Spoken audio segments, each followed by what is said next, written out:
Hello mga kamag-anak, ngayong araw nga ay naka-schedule kami magpatubig ng mais ng utol ko. Pagka-check at pagkalagay niya nga dito ng langis mga kamag-anak ay naglagay na kami agad ng pampasalubong para mapaandar na. Dito nga mga kamag-anak ay tapos ng isati ni utol at hihilahin na ang roleta ng kapalaran.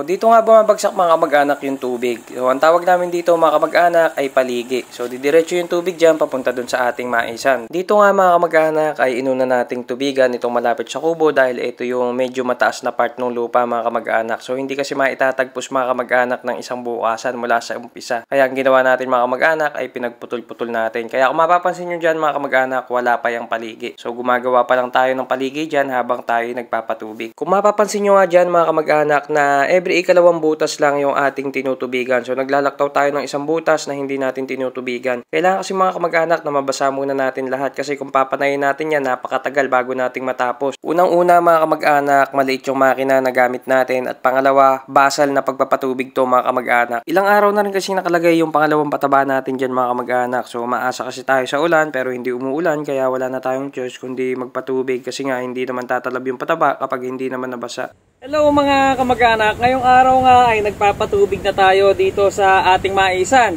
So medyo malakas lang yung hangin mga kamag-anak, kagandahan lang mga kamag-anak, hindi pa ganong kalakihan yung ating mais kaya hindi pa siya ganong mabuwal. So ayan mga kamag-anak, after natin sprayan ng pamatay damo, nilagyan natin ng pataba. Pagkatapos pinuji natin yung pagitan at pagkatapos in-spray na natin yung ating mais at ngayon mga kamag-anak, nagpapatubig tayo. Ayan, so sunod-sunod mga kamag-anak yung mga activity natin dito sa farm, no? Dito sa ating maisan.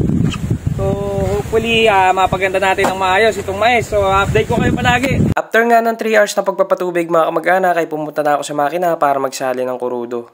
Ayan mga kamag-anak, so ayan makikita nyo mga kamag-anak. Hindi pa tayo tapos magpatubig, halos alas 5 na rin siguro. So ayan, maghapon ng babad sa tubig ang ating paa. O, napakatagal tubigan. Ay nako.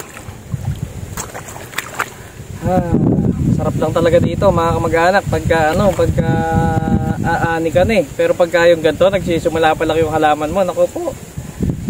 Puro pagod ang ang sasabitin mo. Ay wala, pagka hindi mo naman kasi inasikaso mabuti, wala ring aanin eh. Dito nga mga kamag-anak, mapapansin nyo na iba na yung suot kong damit. Ito na kasi mga kamag-anak yung pangalawang araw ng ating pagpapatubig. Bali, inabot tayo ng pagpapatubig dito mga kamag-anak ng 3 araw. Sa mga nagtatanong before mga kamag-anak kung gaano katagal yung pagitan ng pagpapatubig ng mais, depende po. Kasi ito, kamukha nitong mais natin, magte 30 days na siyang hindi natutubigan mga kamag-anak dahil nga umuulan dito sa area namin. So, ito yung unang pagpapatubig natin dito. So, kapag hindi umuulan mga kamag-anak, siguro sa 10 araw, isang beses. Makikita nyo naman yan mga kamag-anak kapag patubigin na yung mais. Tumitiklop yung mga dahon yan mga kamag-anak na lalanta, bumibilot. At kung ikaw nga kamag-anak ay nakarating na sa part ng video na to at nagustuhan mo yung ganitong klase ng mga video, huwag nyo po kalimutang mag-follow para updated po kayo sa mga susunod pa nating i-upload. Maraming salamat po mga kamag-anak. Paalam!